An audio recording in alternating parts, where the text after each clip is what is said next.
வணக்கம். Welcome to கதை திரட்டு. இந்த வீடியோல நம்ம என்ன கதை கேட்க போறோம்னா, உயிரில் கலந்த உறவே கதையின் 9வது பகுதி. நம்ம சேனலை இதுவரைக்கும் சப்ஸ்கிரைப் பண்ணாதவங்க சப்ஸ்கிரைப் பண்ணுங்க. பக்கத்தில் இருக்கிற பெல் ஐகானை கிளிக் பண்ணி ஆல்ங்கிற ஆப்ஷனை பிரஸ் பண்ணுங்க. சுதிர் நான் போடுற கதைகளை உடனுக்குடனே நீங்க கேட்கலாம். வாங்க கதைக்குள்ள போகலாம். சரிப்பா, எனக்கு மருத்துவமனைக்கு நேரமாகிவிட்டது, நான் கிளம்புகிறேன் என மருத்துவர் எழ தேவாவும் நாதனும் எழுந்து வெளியே வந்தனர். காரில் ஏறி அமர்ந்ததும், என்னடா தேவா, என்னடா பிரச்சனை? இவர் சொல்றத பார்த்தா ஏதோ பெரிய ஆபத்து ரோஜாவுக்கு வந்திருப்பது போல் தெரிகிறது. என்னடா, உனக்கு இது முன்பே தெரியுமா என அவனை கேள்வி மேல் கேள்வி கேட்க, அவனோ, நாதன், உனக்கு நான் அதை பற்றி பிறகு சொல்கிறேன், இப்போது வா, ரோஜாவை சென்று பார்ப்போம் என சொல்லிக்கொண்டே காரை எடுத்தான். அவர்கள் சென்று ரோஜாவை பார்க்க, அவளோ உறக்கத்தில் இருக்க பட்டாபியிடம் விளக்கம் கேட்டுவிட்டு மீண்டும் வீட்டிற்கு வந்தான் தேவா. பாட்டி கிளம்பி இருந்தவர் அவர்களை பார்த்ததும், எங்கு சென்றிருந்தீர்கள்? ராம்சரண் போன் செய்தான், இன்னும் அரை மணி நேரத்தில் வந்து விடுகிறானாம். நேராக மருத்துவமனைக்கு வந்து விடுகிறேன் என்று சொன்னான். நாமும் அங்கே செல்லலாம், வாருங்கள் என்றவர், முதலில் சாப்பிடுங்கள் என அவர்களை சாப்பிட அழைத்தார். தேவாவோ, பாட்டி, உங்களிடம் நான் ஒன்று கேட்க வேண்டும் என்றவன், கொஞ்சம் வாருங்கள் என சொல்லி அவரது அறைக்கு அழைத்து சென்றான். பாட்டி, டாக்டர் உங்களிடம் நேற்று என்ன சொன்னார் என அவன் கேட்க, ஏன் தம்பி, எதுக்கு கேட்கறீங்க என்றார். சொல்லுங்கள் பாட்டி என அவன் மீண்டும் கேட்க, ரோஜாவுக்கு திருமணம் செய்து வையுங்கள், அவளுக்கு பிடித்தவனாக பார்த்து செய்து வையுங்கள், அப்போது அவளின் மனநிலை மாற வாய்ப்பு இருக்கிறது என சொன்னார். அதான் ராம்சரண் வரட்டும், பேசிக்கொள்ளலாம் என இருக்கிறேன் என்றார். சிறிது நேரம் அமைதியாக நின்றவன் பின்னர் பாட்டியின் கையை பிடித்து அழைத்து தாத்தா படத்தின் முன்பு நிற்க வைத்தவன், பாட்டி, நான் இப்போது உங்களிடம் கேட்பேன், நீங்கள் மறுக்க கூடாது என சொல்ல, என்ன தம்பி, நீங்க கேட்டு நான் மறுக்க என்ன இருக்குது, தயங்காம கேளுங்க என சொன்னார் மரகதம். அவனோ அதை கேட்க, பாட்டியோ இதை எதிர்பார்க்கவே இல்லை. என்ன தம்பி இப்படி சொல்றீங்க, அது எப்படி முடியும் என சொல்லி அங்கிருந்து நகர, கண்டிப்பாக உங்களால் முடியும் என்றவன், நான் சொல்வதை கேட்டால் என மீண்டும் அவரிடம் சிறிது நேரம் பேச, அவரோ அதிர்ச்சியில் வாய் அடைத்து போனார். பாட்டி, என் மனதில் உள்ளதை நான் சொல்லிவிட்டேன், இனி முடிவு உங்கள் கையில். ஆனால் தெரிந்து கொள்ளுங்கள், அவள் ஏற்கனவே மனதளவில் பாதிக்கப்பட்டு இருக்கிறாள். மேலும் அவளுக்கு துன்பத்தை கொடுத்து விடாதீர்கள், எது செய்தாலும் யோசனை பண்ணி செய்யுங்கள் என சொல்லிவிட்டு, உங்களை மருத்துவமனையில் விட்டுவிட்டு நாங்கள் கிளம்புகிறோம் பாட்டி, அதான் இனி ராம்சரண் பார்த்து கொள்வான் என்றவன், எது செய்தாலும் இன்னும் ஒரு வாரத்திற்குள் செய்து விடுங்கள் என சொல்லிவிட்டு அவன் கார் நிற்கும் இடத்திற்கு வந்தான். வேகமாக அவன் பின்னால் வந்த நாதன், நல்ல வேளாடா, நீ இப்படி பண்ணுவேன்னு தெரிஞ்சுதா, நான் முன்னாடியே சாப்பிட்டுட்டேன் என சொல்லிக்கொண்டே காரில் அமர, தேவாவின் முகமோ யோசனையில் இருக்க, பாட்டியும் யோசனையுடனேயே காரில் வந்து ஏறினார். பின்னர் மருத்துவமனையில் பாட்டியை விட்டுவிட்டு பட்டாபியை அழைத்து ராம்சரண் வந்ததும் விவரங்கள் அனைத்தும் சொல்லிவிட்டு, நீ கிளம்பி வந்துவிடு என்றான் தேவா. பட்டாபியும் சரி என்று சொல்ல, அலைபேசியில் ராம்சரணுக்கு தகவல் தெரிவித்தவன் பின்னர் ஊருக்கு கிளம்பினான். சிறிது தூரம் சென்றதும் நாதன் மீண்டும், ரோஜாவுக்கு என்ன நடந்தது, டாக்டர் சொன்னதை வைத்து பார்த்தால் பாதி புரிகிறது, நீ என்னிடம் ஏதோ மறைக்கிறாய், உனக்கு பிடிக்கவில்லை என்றால் சொல்ல வேண்டாம் என சொல்ல, உடனே தேவா, என்னடா நீ, உன்னை விட்டால் நான் வேறு யாரிடம் சொல்ல போகிறேன் என்றவன் வாகனத்தை ஓரமாக நிறுத்திவிட்டு சிறிது நேரம் அப்படியே அமர்ந்திருந்தான். பின்னர், நாதன், உனக்கு ஞாபகம் இருக்கிறதா, நாம் படிப்பை முடித்துவிட்டு வக்கீல் ராமராஜனிடம் ஜூனியராக வேலை பார்த்து கொண்டிருந்தோம் அல்லவா என கேட்க, ஆமா மச்சான், அப்பதானே நாம ரொம்ப நெருங்கிய நண்பர்களானோம் என்றான். அதான் நாதன், அப்போது ஒரு கேஸ் விஷயமாக நானும் நீயும் முரளி ராஜ் எல்லோரும் சேலம் வந்திருந்தோம் இல்லையா, அன்று கூட புத்தாண்டு நீ கூட எனக்கு பிடித்த பாடகர் ஒரு ஹோட்டலில் பாடுகிறார் என சொன்னா இல்லையா என கேட்க, அட ஆமா மச்சான் என்றவன் சட்டென்று, அட அங்க அன்னைக்கு என சொன்னவன், டேய் தேவா, அப்போ என அதிர்ச்சியுடன், அங்க பிடிபட்டதுல ரோஜாவும் இருந்தாங்களா என அவன் அதிர, தேவாவின் முகம் அதை கேட்டதும் அப்படியே இறுக ஏதும் சொல்லாமல் ஆமாம் என தலையை மட்டும் ஆட்டினான். ஐயோ, என்ன கொடுமடா இது என நாதனும் அப்படியே நின்றுவிட்டான். சிறிது நேரம் அங்கு அமைதி நிலவியது. பின்னர் முதலில் சுதாரித்த நாதன், டேய் தேவா, இப்ப என்னடா பண்றது என கேட்க, நான் முடிவு பண்ணிட்டேன் நாதன். அவள் இழந்த வாழ்க்கையை அவளுக்கு மீட்டு கொடுக்கணும். அதற்காக நான் என்ன வேணும்னாலும் செய்ய தயாராக இருக்கிறேன். அதை பற்றி பாட்டிகிட்ட பேசிட்டும் வந்துவிட்டேன் என சொன்னவன், அதற்குள் நாதன், என்னடா பண்ண போற என கேட்க, கொஞ்சம் பொறு நாதன், முடிவு தெரிந்ததும் நானே சொல்கிறேன் என சொல்லிவிட்டு, இனி பேசியது போதும், செயலில் காட்டுவோம் வா என சொல்லியவன் மீண்டும் காரில் அமர்ந்தவன் ஒரு தெளிவான முடிவோடு சென்னை நோக்கி பயணமானான். காரணமின்றே காரியம் இல்லை. சில நிகழ்வுகள் வாழ்வில் தவிர்க்க முடியாது. ஏன் எதற்கு இப்படி என புலம்புவதை விட அதற்கு விடை தேட முயற்சிப்பது அல்லது அதை அப்படியே ஏற்றுக்கொள்வது அனைவருக்கும் நல்லது. நடப்பதெல்லாம் நன்மைக்கே. பூவில் இருந்து விழுந்த காம்பை மீண்டும் அதில் வைக்க முயற்சித்தால் அது முடியுமா? முடியும் என்கிறான் அவன். இது சாத்தியமா? காலை நேரம். அனைவரும் சுறுசுறுப்பாக பொருட்களை எல்லாம் எடுத்து வைத்து கொண்டிருக்க, பார்வதி, அந்த நகை பெட்டியை மறக்காமல் எடுத்து வைத்து விடு. அப்படியே கூரை சேலையை கோவிலில் தான் கொடுக்கணும், அது பத்திரம் என சொல்லிக்கொண்டே, சேகர், மாப்பிள்ளை அழைப்புக்கு கார அனுப்பிட்டியா என கேட்க, அவரோ, இல்லம்மா, மாப்பிள்ளை நேராக கோவிலுக்கு வந்து விடுகிறோம் என்று சொல்லிவிட்டார்கள் என சொல்ல, ஏ சோலையம்மா, தட்டெல்லாம் சரியா இருக்கான்னு பாத்தியா? அங்க வந்து அதில்ல இதில்ல குறையுதுன்னு சொல்லக்கூடாது என அனைவருக்கும் உத்தரவு போட்டபடி வீட்டின் வரவேற்பறையில் நின்று கொண்டிருந்தார் மரகதம். அப்போது, பார்வதி, பார்வதி, ஐயர் கோயிலுக்கு வந்துட்டாராம், சீக்கிரம் வா என சொல்லிக்கொண்டே சேகர் உள்ளே வர, அவரை பார்த்ததும் ஏதும் பேசாமல் பார்வதி முறைக்க, ஆஹா, இன்னும் சாமி மலை இறங்கலையா என மனதில் நினைத்தவாறே ஹி ஹி ஹி என வலிந்து கொண்டே பார்வதியின் அருகில் வந்தவர், இந்த புடவை உனக்கு ரொம்ப நல்லா இருக்கு பாரு, நம்ம கல்யாணம் பண்ணும்போது எப்படி இருந்தியோ அப்படியே இருக்கு பாரு என சொல்ல, உடனே பார்வதி, இன்னைக்கெல்லாம் அப்படித்தான் இருப்ப, ரொம்ப வழியுது, தொடச்சுக்கோங்க என நக்கலாக சொன்னவர், நீங்க சொன்னாலும் சொல்லலைனாலும் அதான் உண்மை. இது வரைக்கும் உங்க அம்மா பேச்சுதான் சபை ஏறுது. நான் சொல்றத யார் கேட்கறா?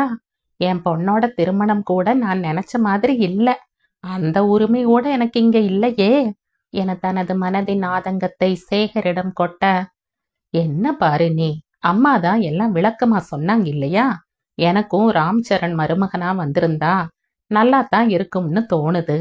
ஆனா அதுக்கு அவங்க 2 பேரும் சம்மதிக்கலையே என்றவர், அன்னைக்கு நீயும் தானே கூட இருந்த என்றார். இருந்த, ஆனா அதுக்கு முன்பே உங்க அம்மா ஆஸ்பத்திரியில அவளுக்கு வேதடிச்சுட்டுல கூட்டிட்டு வந்திருந்தாங்க என்றார். ஆம், தேவா கிளம்பியதும் ராம்சரண் வந்த பிறகு முதலில் பாட்டியும் ராம்சரணும் மருத்துவரிடம் ரோஜாவின் உடல்நிலை விசாரிக்க, முன்பு இருந்த நிலைக்கு இப்போது பரவாயில்லை, வெகு சீக்கிரமாக கண் விழித்து விட்டாள், இது முன்னேற்றத்திற்கான அறிகுறிதான் என்றவர் ராமை பார்த்து, பாட்டி உங்களிடம் நான் சொன்னதை சொன்னார்களா என கேட்டார். மரகதமோ, இன்னும் இல்ல என சொன்னவர், இனிதான் பேசணும் என்றவர் ராம்சரணை வெளியே அனுப்பிவிட்டு மருத்துவரிடம் சிறிது நேரம் பேசினார். பின்னர் ராம்சரணும் பாட்டியும் ரோஜாவின் அறைக்கு சென்றனர். அங்கு அவள் நல்ல உறக்கத்தில் இருக்க பாட்டி நடந்த அனைத்தையும் ராமிடம் சொன்னார். அனைத்தையும் கேட்ட ராம் எதுவும் சொல்லாமல் அமைதியாக சில மணித்துளிகள் அமர்ந்திருந்தவன் பின்னர் மரகதத்தின் முகத்தை பார்த்தவாறே, நீங்கள் என்ன நினைக்கிறீர்கள் பாட்டி என்றான். அவரோ, அது நீ சொல்லும் பதிலை பொறுத்து இருக்கிறது ராம், உனக்கு சம்மதம்னா எனக்கும் சம்மதம். உன்னை விட ரோஜாவை வேறு யாரால் பாசமாக அன்பாக பார்த்து கொள்ள முடியும் என அவர் சொல்ல, பாட்டி, நான் ரோஜாவின் மேல் வைத்துள்ள பாசம், அன்பு எல்லாம் ஒரு சகோதரி அப்படி என்று கூட சொல்ல முடியாது. அவள் எனக்கு குழந்தை போல. அவளை எப்படி என நிறுத்தியவன், நான் மாமா அன்று இதை பற்றி பேசிய போதே சொல்லி இருப்பேன். ஆனால் ஏற்கனவே பல மன உளைச்சல்களில் அவர் இருந்தார். இதை சொன்னால் தாங்கிக் கொள்ள மாட்டார். மேலும் நீங்களும் ரோஜாவை இந்த அளவு என்னை நம்பி அனுப்பியிருக்க மாட்டீர்கள். அதனால்தான் நான் சொல்லவில்லை என்றவன், பாட்டி, ரோஜாவை திருமணம் செய்யும் எண்ணம் எனக்கு துளி கூட இல்லை. ஆனால் அதே நேரத்தில் அவளுக்கு ஒரு சிறந்த எதிர்காலத்தை ஏற்படுத்தி கொடுக்க வேண்டிய பொறுப்பும் எனக்கு இருக்கிறது. இன்னும் சிறிது நாட்கள் பொறுத்திருங்கள். நானே ரோஜாவிற்கு நல்ல மாப்பிள்ளை பார்த்து சொல்கிறேன். என்னை மன்னித்து விடுங்கள் பாட்டி. திருமண எண்ணம் எனக்கு துளி கூட இல்லை. ரோஜாவிற்கும் அப்படித்தான் என சொல்லி நிறுத்தி அவர் முகத்தை பார்க்க, பாட்டியும் சிறிது நேரம் அமைதியாக இருந்தவர் பின்னர் ராமிடம், ராம், நீ சொல்றதும் எனக்கு புரியுது.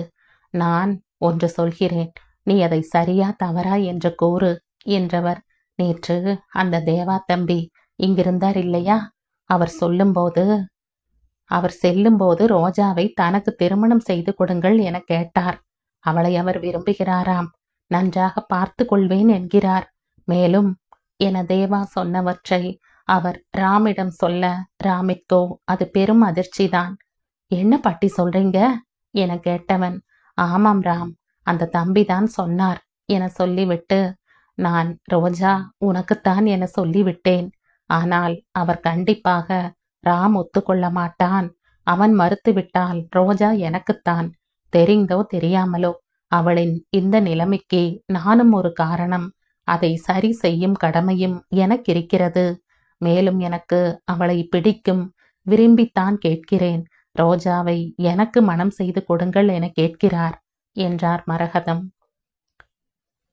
சிறிது நேரம் யோசித்தவன், தேவாவை பொறுத்தவரை நான் தெரிந்து கொண்ட அளவு நல்லபடியாகத்தான் சொல்கிறார்கள். ஆனால் இன்று எனக்கு அவகாசம் கொடுங்கள். மேலும் அவனை பற்றி விசாரித்து சொல்கிறேன் என ஒரு பொறுப்பான ஆண் மகனாக அவன் சொல்ல, மரகதமோ, சரிராம், நீ விசாரித்து சொல்லு. அவரை மாப்பிள்ளைன்னு முடிவு செய்துவிட்டால் இன்னும் 3 நாட்களில் திருமணம் நடந்துவிட வேண்டும். அந்த தம்பிதான் சொன்னார். இல்லை என்றால் ரோஜா ஒத்துக்கொள்ள மாட்டாள். அதைவிட நான் மாப்பிள்ளை என்பதே அவளுக்கு தெரியாமல் பார்த்து கொள்வது இன்னும் நல்லது என்றும் சொன்னார் என அவர் சொல்ல, ராமோ சிரித்து கொண்டே, பாட்டி, தேவா ரோஜாவை சரியாக எடை போட்டு வைத்திருக்கிறான். அது வேண்டுமானால் உண்மை.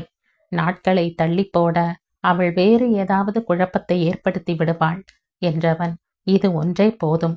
அவன் ரோஜாவை எந்த அளவு புரிந்து வைத்திருக்கிறான் என்று தெரிகிறது. ஆனாலும் நான் விசாரித்துவிட்டு சொல்கிறேன். பின்னர் நீங்கள் ரோஜாவிடம் திருமணத்தை பற்றி பேசுங்கள் என்று சொன்னான். இங்கு பார்வதியும் சேகரும் வீட்டிற்கு வந்தவர்கள் செய்தி கேட்டு பதறி மருத்துவமனைக்கு செல்ல, அதற்குள் ரோஜா கண் விழித்திருந்ததால் நடந்த நிகழ்ச்சியின் வீரியம் அவர்களுக்கு முழுவதும் தெரியவில்லை. எப்போதும் போல் அங்கு மயக்கமடைந்து விட்டாள். இங்கு கொண்டு வந்து சேர்த்திருக்கிறோம் என ராம்சரண் சொல்ல, மரகதம் தலையாட்ட அவர்களும் ரொம்பவும் பதறவில்லை. ஆனாலும் மீண்டும் ரோஜாவிற்கு இப்படியாகிவிட்டதே என்ற வருத்தம் பெற்றவர்களுக்கு இருந்தது. 2 நாட்களில் ரோஜா குணமாகி வீட்டிற்கு வர, ஆனால் அந்த நினைவுகள் அவளிடம் இருந்து கொண்டே இருந்தன. மரகதத்தை பார்க்கும் போதெல்லாம், பாட்டி, தாத்தா என்னால தானே என சொல்லி அழ ஆரம்பித்து விடுவாள். மரகதமும் அவளுக்கு ஆறுதல் சொல்லியும் சில நேரங்களில் மிரட்டியும் தூங்க வைப்பார். ராம் தேவாவை பற்றி விசாரித்து நல்ல பதிலாக சொல்ல, சேகரிடமும் பார்வதியிடமும் இதை பற்றி பேசினார் மரகதம். முதலில் பார்வதி ஒத்துக்கொள்ளவில்லை. ராம் சரணுக்குத்தான் ரோஜாவை திருமணம் செய்ய வேண்டும் என சொல்ல, சேகரும் சொந்தத்தில் இருந்தால் நமக்கும் நல்லது என மனைவி சார்பாக பேச, ஆனால் இவர்கள் இருவரையும் ராம் சரணின் பதில் வாயடைக்க வைத்துவிட்டது. மனதிற்குள் வருத்தம் இருந்தாலும் பார்வதி சரி என ஒத்துக்கொள்ள, பின்னர் திருமணத்தை பற்றி ரோஜாவிடம் பேச, அவள் முடியவே முடியாது என கத்தி ரகளை பண்ணி, நான் வீட்டை விட்டு வெளியே சென்று விடுவேன் என மிரட்டத் தொடங்கினாள். அதற்கெல்லாம் அசந்து விட்டால் அப்புறம் மரகதம் ரோஜாவின் பாட்டி அல்லவே. சிறிது நேரம் அமைதியாக இருந்தவர் பின்னர் மறுபடியும் அவளிடம் வாழ்க்கையின் நிதர்சனத்தை எடுத்து கூறி, நீ எங்களின் ஒரே வாரிசு. உனது திருமணம் எங்களது அனைவரின் ஆசை. பெண் குழந்தைகளை நல்ல இடத்தில் திருமணம் செய்து கொடுத்து அவள் சந்தோஷமாக இருப்பதை பார்ப்பதே பெற்றவர்களுக்கு பெருமை. உன்னால் உன் பெற்றோர் பல கஷ்டங்களை அனுபவித்தனர். அதற்காகவாவது நீ இதற்கு ஒத்துக்கொள்ளக் கூடாதா ரோசா என கேட்க, இதை கேட்டதும் அமைதியான ரோஜா, எனக்கு ஒரு நாள் அவகாசம் கொடுங்கள் பாட்டி, நான் யோசித்து சொல்கிறேன் என்றாள். ஆனால் அவள் ரொம்ப யோசித்தாள். பிரச்சனை என நினைத்த மரகதம் அடுத்து ராமை அனுப்பி பேச சொன்னார். அவனோ நேராக அவளிடம், ரோஜா, நீ இப்போது திருமணத்திற்கு சம்மதிக்கவில்லை என்றால் நம் இருவர் வாழ்வும் நாசமாகிவிடும் என்றவன் தனக்கும் அவளுக்கு திருமணம் செய்ய அத்தை கேட்கிறார் என சொல்ல, என்ன ராம், லூசு மாதிரி உளறுகிறாய் என ரோஜா எரிச்சல் பட, இது நான் சொல்லவில்லை, உன் குடும்பத்தார்தான், அதான் சொல்கிறேன். நீ இப்போது திருமணத்திற்கு சம்மதித்தால் அனைவரும் அமைதியாகி விடுவர். இல்லையென்றால் நாம் இருவரும் இப்படியே இருக்க வேண்டியதுதான். இப்போது எனது வாழ்க்கையும் உன் கையில்தான் என அழுத்தமாக சொல்லிவிட்டு எழுந்து சென்றான். அனைவரும் திருமணத்தை பற்றி பேசினார்களே தவிர மாப்பிள்ளை யார் என்று சொல்லவில்லை. பின்னர் அன்று மாலையே தான் திருமணத்திற்கு சம்மதிப்பதாகவும், எல்லாம் உங்கள் விருப்பம் போல இருக்கட்டும், மணமேடைக்கு செல்லும் போது மட்டும் சொல்லுங்கள், நான் வருகிறேன், வேறு எந்த தகவலும் எனக்கு சொல்ல வேண்டாம், என்னை தொந்தரவு செய்யாதீர்கள் என சொல்லிவிட்டு அறைக்குள் சென்று மறுபடியும் முடங்கிக் கொண்டாள். கேட்டதும் அனைவரும் மகிழ்ச்சி அடைய, ஆனால் பார்வதிக்கு மட்டும் கொஞ்சம் வருத்தமே. அதனால் அவர் ரோஜாவிடம் சென்று, இந்த கவரில் மாப்பிள்ளை படம் மற்றும் விவரங்கள் இருக்கு, நீ பார்த்துக்கொள் என சொல்லிவிட்டு வந்தார். ரோஜா சரி என்று சொன்னதும் தேவாவிற்கு உடனே தகவல் சொல்ல, அவனோ வார்த்தையால் சொல்ல முடியாத சந்தோஷத்தை அடைந்தான். ராமிற்கு அலைபேசியில் அழைத்து நன்றி சொன்னவன் பின்னர் மரகதத்திற்கு நன்றி சொல்லிவிட்டு சேகரிடமும் சிறிது நேரம் பேச அனைவருக்குமே திருப்தியாக இருந்தது. ஆனால் தேவாவை அவர்கள் பார்த்தது இல்லை. அம்மாவிடம் கேட்க வேண்டும் என சேகர் யோசித்துக் கொண்டிருக்கும் போதே அடுத்த நாள் அவனது புகைப்படத்துடன் விபரம் அடங்கிய கவர் அவர்களது வீட்டிற்கு வர, தேவாவின் செயலை கண்டு அவர்கள் ஆச்சரியமடைந்தார்கள். அதைத்தான் பார்வதி ரோஜாவிடம் கொடுத்திருந்தார். ஆனால் அவளோ அதை பிரித்து கூட பார்க்கவில்லை. 2 நாட்களுக்குள் திருமணம் முடிந்துவிட வேண்டும் என தேவா சொன்னதால் திருமண ஏற்பாடுகள் வெகு வேகமாக நடந்து கொண்டிருந்தன. இப்போதுதான் மருத்துவமனையில் இருந்து அவள் வந்திருப்பதால் கோயிலில் வைத்து எளிமையாக திருமணம் முடித்து கொள்ளலாம். பிறகு அவளது மனநிலையை பொறுத்து வரவேற்பு வைத்து கொள்ளலாம் என தேவா சொல்லிவிட்டான். அனைவருக்கும் அதுவே சரி எனப்பட ஒத்துக்கொண்டனர். காவேரி அம்மாள் இன்னும் திருமண வீட்டிலிருந்து வராத காரணத்தால் அவருக்கு இந்த திருமணத்தை பற்றி தெரியவில்லை. ராமும் தேவையில்லை, அம்மாவிற்கு தேவாவை ரொம்ப பிடிக்கும், அதனால் பிரச்சனை இல்லை என சொல்லிவிட்டான். தேவா கேட்டதற்கும் இதே பதிலை சொன்னான். ஆனால் இதுதான் பெரிய பிரச்சனை ஆகப் போகிறது என்பதை பாவம் யாரும் உணரவில்லை. அன்று காலை கோயிலில் திருமணம் என முடிவு செய்யப்பட்டு அனைவரும் கிளம்பிக் கொண்டிருந்தனர். ரோஜா திருமணத்தை பற்றி எந்த விபரமும் கேட்டுக்கொள்ளவில்லை. அவளுக்கு என்ன செய்வது என யோசிக்க கூட நேரம் கொடுக்கவில்லை மரகதம். 2 நாட்களில் வேலைகள் நடந்து முடிய, தோ இன்று திருமணம். குடும்ப நபர்கள் மட்டும் இருந்ததால் மொத்தம் 50 பேர்தான் இருந்தனர். அந்த 2 நாட்களில் மணப்பெண் அலங்காரம் செய்துதான் ரோஜா தனது அறையை விட்டு வெளியே வந்தாள். அவளை பார்த்ததும் அனைவரும் வாய் அடைத்து நிற்க, பார்வதியோ மகளின் அழகில் தன்னை மறந்து அவள் அருகில் வந்தவர், இந்த புடவை உனக்கு ரொம்ப அழகா இருக்கு ரோஜா, என் கண்ணே பட்டுடும் போல இருக்கு என நெட்டி முறிக்க, மரகதமோ தனது பேத்தியின் இந்த மனக்கோலம் அவரது மனதை மேலும் குளிரூட்ட, சந்தோஷ மனநிலையில் அவர் ரோஜாவை பார்த்து கொண்டே நிற்க, சேகரின் மனநிலையும் அதே போல்தான் இருந்தது. வெளியே வந்த ரோஜா அனைவரும் தன்னையே பார்ப்பது அவளுக்கு ஏதோ போல் இருக்க, எதுவும் பேசாமல் அமைதியாக தலை குனிய, என்ன ரோஜா, வெட்கமா என ஒரு புதிய குரல் காதில் கேட்க, சட்டென்று அவள் நிமிர்ந்து பார்க்க, அங்கு ரதி நின்று கொண்டிருந்தாள். ரதியை பார்த்ததும் ரோஜா ஆச்சரியமும் சந்தோஷமும் கலந்த குரலில், ஹே ரதி, நீங்க எங்க இங்க என கேட்க, ரதிக்கு எந்த விஷயமும் தெரியாததால், நான் வராமல் வேறு யார் வருவார் ரோஜா? பெண் அழைப்பிற்கு நான் தானே வர வேண்டும் என கிண்டலாக சொன்னாள். அதற்குள் நேரமாகிவிட்டது. அனைவரும் வாருங்கள் என அழைக்க, எல்லோரும் காரில் ஏறினர். பின்னர் செல்லும்போது பார்வதி ரதியின் படிப்பை பற்றி கேட்டு கொண்டிருக்க, அவளும் பதில் சொல்ல, இடையில் ரோஜா ஏதோ சொல்ல, இறுகின மனநிலை கொஞ்சம் மாறி கலகலப்பான சூழ்நிலைக்கு வந்தாள் ரோஜா. மணப்பெண் கார் வருகிறது என சொன்னவுடன் தேவாவின் மனநிலையோ ஒரு நிலையில் இல்லை. ஒரு வேகத்தில் முடிவு எடுத்து எல்லாம் செய்துவிட்டான். ஆனால் தன்னை பார்த்ததும் ரோஜா என்ன செய்ய போகிறாளோ என அவன் மனதில் ஒரு நடுக்கம் இருந்து கொண்டே இருந்தது. மணப்பெண் கார் முதலில் வர, மற்றவர்கள் வண்டி கொஞ்சம் தாமதமாக, காரில் இருந்து முதலில் ரோஜா இறங்க, அவளது வரவை எதிர்பார்த்து கொண்டிருந்தவனின் மனம் படபடக்க, அவன் உடலில் சிறிது நடுக்கம் ஏற்பட, அவளை பார்த்தவன் இளம் சிவப்பு நிறத்தில் லேசான ஜரிகை கொண்ட பட்டு புடவையில், அளவான அலங்காரத்தில், அமைதியான தோற்றத்தில் ரோஜாவை பார்த்தவன் அப்படியே சிலையாகி நின்றான். சில மணித்துளிகள் அவன் மனம் அவனிடம் இல்லை. அவனுக்கு ரோஜாவின் குறும்புத்தனம் மற்றும் அவளது வெகுளித்தனம் பிடிக்கும். ஆனால் அவளை அழகு என எண்ணி அவன் பார்த்தது இல்லை. அதுபோல் அவள் நடந்து கொண்டதும் இல்லை. எப்போதும் துரு துருவென இருப்பவள். அவளது மிகப்பெரிய கண்கள் அவளது செயல்களுக்கு மேலும் அழகூட்டும். மேலும் அவளின் இந்த நிலைமைக்கு அவன்தான் காரணம் என்ற எண்ணமே, அது மட்டுமே அவன் மனதில் இருந்தது. இன்றுதான் முதலாக தனக்கு பிடித்தமானவளை வேறு ஒரு கோணத்தில் அவன் பார்க்கிறான்.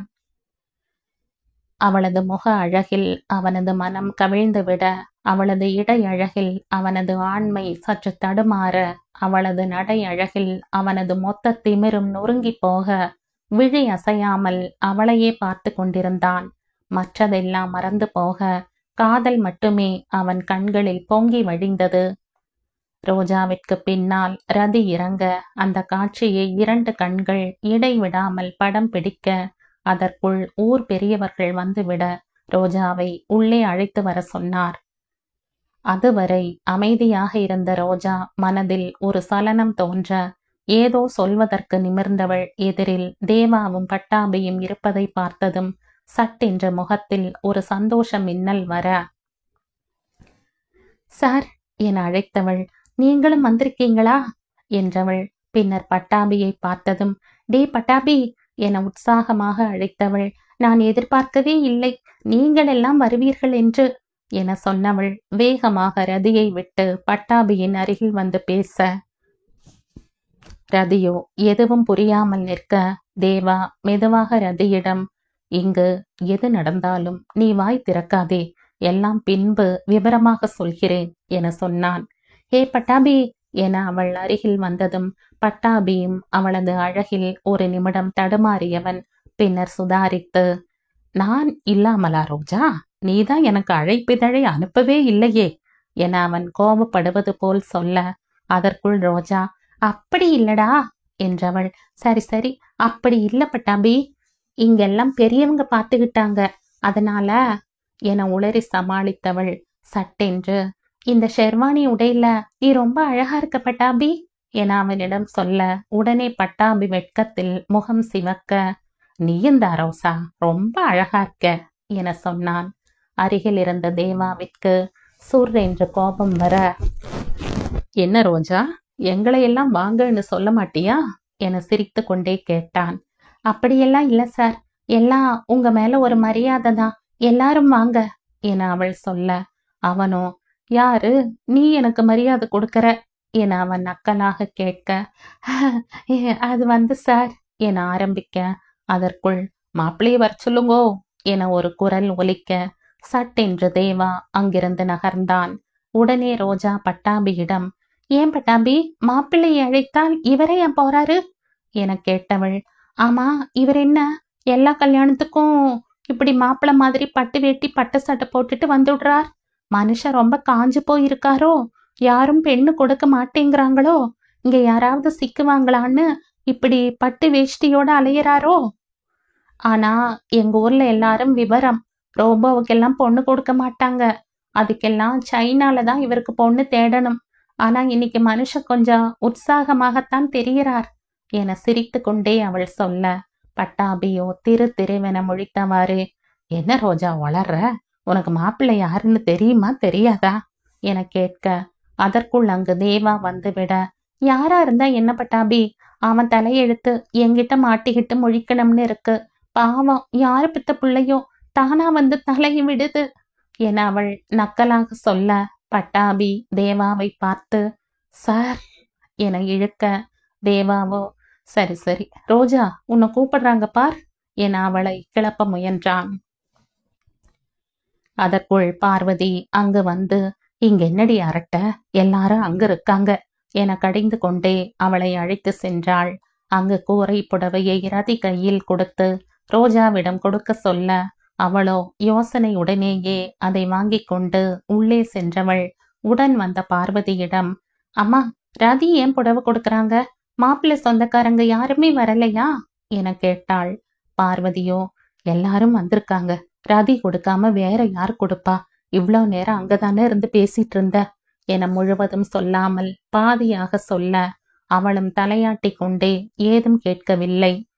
பின்னர் மணமேடைக்கு அவளை அழைத்து வர தலை குனிந்து கொண்டே வந்தவள் மணமகன் அருகில் சென்று அமர, அதற்குள் ரதி ரோஜாவிடம், என்ன ரோஜா ரொம்ப வெக்கப்படுற, அங்க அந்த பேச்சு பேசுன, கொஞ்சம் நிமிர்ந்து எங்க அண்ணாவையும் தான் பாரு என சொல்ல, அவளோ மெல்ல நிமிர்ந்து பார்க்க, அங்கு தேவா அவளையே பார்த்து கொண்டிருக்க, சார் என்னது இது, நீங்க எங்க இங்க என அலறியவாறே அங்கிருந்து எழுந்தாள் ரோஜா.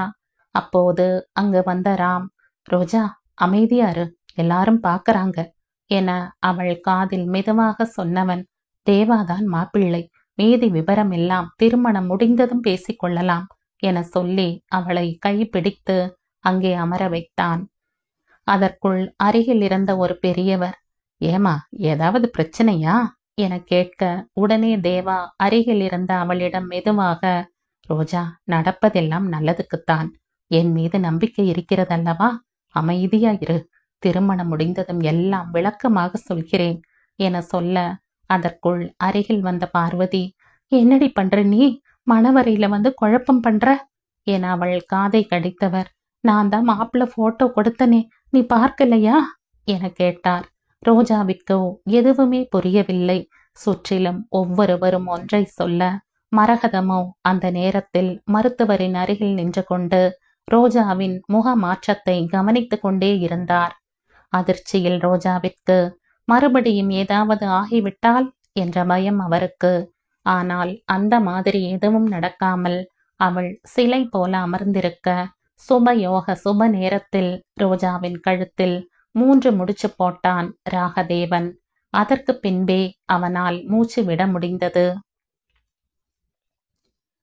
அப்பா, ஒரு வழியாக திருமணத்தை முடித்து விட்டோம் என நினைத்து அவன் ஆசுவாசப்பட, அது அவனது வாழ்க்கையை எந்த அளவு சூறாவளியாக சுழற்றி அடிக்கப் போகிறது என்பதை அவன் அறியவில்லை. பாலைவனத்தில் பூ பூக்குமா, அலைக்கடல் ஓய்வெடுக்குமா, கொஞ்சம் நிலா கையில் வருமா, ஆனால் பெண்ணே, என்னவள் என நினைத்து உன்னை பார்த்த நொடி இவையெல்லாம் நடந்ததடி. நெஞ்சத்தில் நிலைத்தவளே, கல்லாய் இருந்த என்னை கவிஞனாய் மாற்றினாயே, உனது ஒற்றை பார்வையில் எனது அந்தமும் அடங்கி போனதடி. நடப்பது எதுவுமே புரியாத நிலையில் மந்திரித்து விட்டவள் போல் ஐயர் சொன்ன எல்லாவற்றையும் செய்தாள் ரோஜா. பின்னர் மணமக்கள் இருவரும் கோவிலை 3 முறை வலம் வர வேண்டும் என அவர் சொல்ல, ரதி ரோஜாவுடன் வர ராம் தேவாவுடன் வந்தான். நாதன் முக்கியமான வேலை இருந்ததால் அவன் திருமணத்திற்கு வரவில்லை. முதல் முறை இருவரும் கோவிலை வலம் வர தேவா முன்னதாக செல்ல ரோஜா பின்னால் அமைதியாக வந்து கொண்டிருந்தாள். பெரியவர்கள் அனைவரும் உள்ளே செல்ல இவர்கள் மட்டுமே கோவிலை வலம் வந்தனர். இரண்டாம் சுற்றின் போது கொஞ்சம் தேங்கிய தேவா ரோஜாவுடன் இணைந்து நடந்தான். சூழ்நிலையை புரிந்து கொண்ட ராம் மெதுவாக பின் தங்கினான். ரோஜாவின் முகத்தை தேவா பார்க்க அது எந்த விதமான உணர்வும் இன்றி நிர்மலமாக இருந்தது. அவளுடன் இணைந்து நடந்தவன் மெதுவாக அவள் கைகளை தன் கைகளோடு இணைக்க அவளோ அதை உணரும் நிலையில் கூட இல்லை. ஆனால் அவளது கைகள் சில்லிட சிறு நடுக்கம் அவளது விரல்களில் இருந்தது. அவளது மன உணர்வுகளை கைகள் சொல்லிவிட மூன்றாவது சுற்றின் போது அவளது கைகளை பிடித்து அவளது நடையை அவன் நிறுத்த ரதியோ தேவாவை பார்த்துவிட்டு எதுவும் சொல்லாமல் அங்கிருந்து நகர ரோஜா ஏதும் பேசாமல் தலை குனிந்தபடியே நின்று கொண்டிருந்தாள். அவளை பார்க்கும் போதே நெஞ்சில் ஈரம் கசிய இதே இவளது சம்மதத்துடன் இந்த திருமணம் நடந்திருந்தால் இந்நேரம் எத்தனை பேச்சு பேசியிருப்பாள் என் அம்லு என மனதில் நினைத்தவன் முதலில் இப்போது இருக்கும் சூழ்நிலையை சரி செய்வோம் என நினைத்து ரோஜா ரோஜா என அழைக்க அவளோ அப்படியே சிலை போல நிற்க ரோஜா என அவள் தோளை பிடித்து குலுக்கியதும் அவள் சிலிர்த்து என்ன என்ன என பதற அவள் பதட்டம் தேவாவிற்கு வலிக்க என்ன நடக்கிறது என்று கூட தெரியாமல் நிற்கிறாளே என வருந்தியவன் பின்னர் நிதானமாக ரோஜா இங்க பார் இங்க பார் என அவன் 2 முறை சொன்ன பின்பே நிமிர்ந்தவள் அப்போதும் அவன் முகம் பார்க்கவில்லை. ரோஜா என அவன் அழுத்தமாக அழைக்க அவள் சட்டென்று அவன் முகத்தை பார்க்க அதில் தோன்றிய உணர்ச்சி பயமா இல்லை வருத்தமா இல்லை அதிர்ச்சியா இல்லை ஏமாற்றமா என அவனாலேயே கண்டுபிடிக்க முடியவில்லை. எத்தனையோ குற்றவாளிகளை பார்வையாலேயே கதற வைக்கும் ராகதேவன் ரோஜாவின் இந்த பார்வையின் அர்த்தம் தெரியாமல் திணறிப் போனான். பின்னர் சுதாரித்து கொண்டு ரோஜா இங்க பார், என்னுடன் நீ 6 மாதம் பழகி இருக்கிறாய். எப்போதாவது தவறான முறையில் உன்னை நான் பார்த்திருப்பேனா? நீயே சொல். மேலும் தவறாக ஒரு வார்த்தை பேசியிருப்பேனா? நான் எது செய்தாலும் அதற்கு ஒரு காரணம் இருக்கும் என உனக்கும் தெரியும் தானே என கேட்க அவளோ பதில் ஏதும் சொல்லாமல் அவனையே பார்த்து கொண்டு நின்றிருந்தாள். அவளது பார்வைக்குள் தனது விழிகளை நிறுத்தியவன் இங்க பார் ரோஜா, இந்த திருமணம் ஒரு சம்பிரதாயம் மட்டுமே. மற்றபடி நீ முன்பு எப்படி இருந்தாயோ அதே போல் இருந்து கொள்ளலாம். நான் எந்த விதத்திலும் உன்னை தொந்தரவு செய்ய மாட்டேன். ஆனால் இப்போது நடக்கும் எந்த நிகழ்வுக்கும் நீ தடை சொல்லிவிடாதே. எல்லாம் முடிந்து இங்கிருந்து வீட்டிற்கு சென்ற பின்னர் மறுபடியும் நீ பழைய ரோஜாதான். என்னை நம்பு.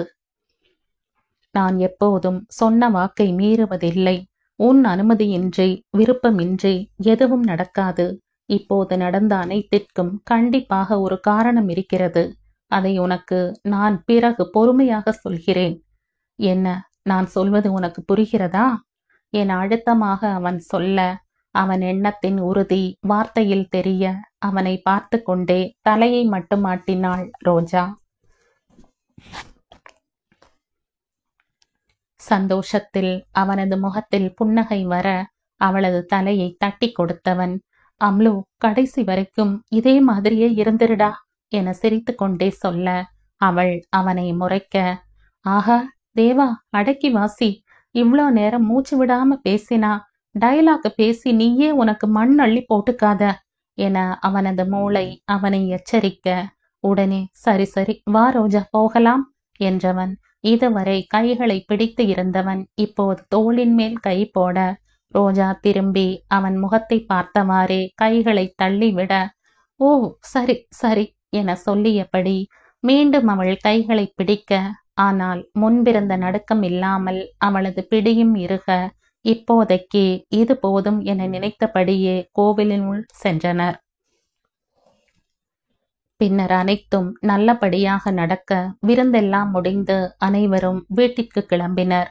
வீட்டில் மணமக்களுக்கு ஆரத்தி எடுத்து அவர்களை உள்ளே அனுப்ப வேகமாக வீட்டிற்குள் நுழைந்த ரோஜா அங்கு வரவேற்பறையில் காவேரியை பார்த்ததும் சந்தோஷமும் அழுகையுமான மனநிலையில் அத்தை என்று ஓடி தழுவி கொண்டவள், பாருங்க அத்தை, என்ன மிரட்டி கல்யாணம் செஞ்சு வச்சுட்டாங்க என அவள் அழுது கொண்டே சொல்ல, என் செல்லமே என அவளை அணைத்து கொண்டார் காவேரி. பார்வதி, சேகர், மரகதம் எல்லாம் அதற்கு பின்னால் வந்தவர்கள் காவேரியை பார்த்ததும், வா காவேரி என அனைவரும் வரவேற்க, காவேரியோ தலையை மட்டும் ஆட்டியவர் பதில் ஏதும் சொல்லவில்லை.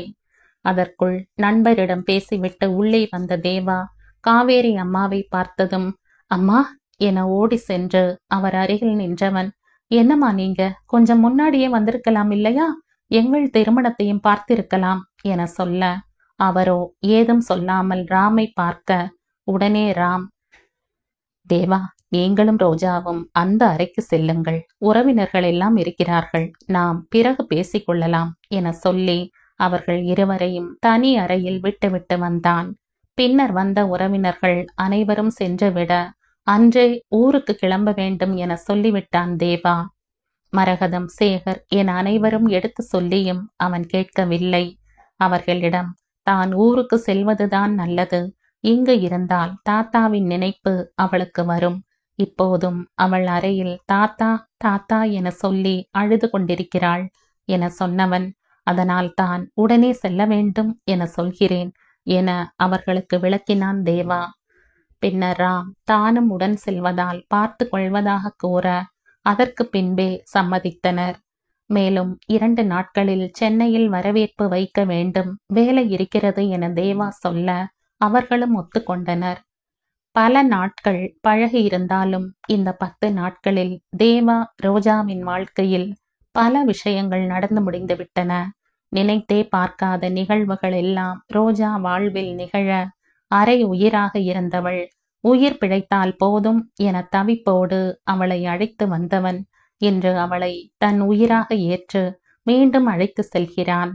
நாளை என்ன நடக்கும் என தெரியாமல் படைத்தவன் ஆடும் இந்த கண்ணாமூச்சி ஆட்டத்தில் பகடை கைகளாக மனித மனம்தான் அல்லாடி போகிறது. அனைவரிடமும் விடை பெற்று அவர்கள் சென்னை வந்து சேர இரவு நேரமாகிவிட்டது.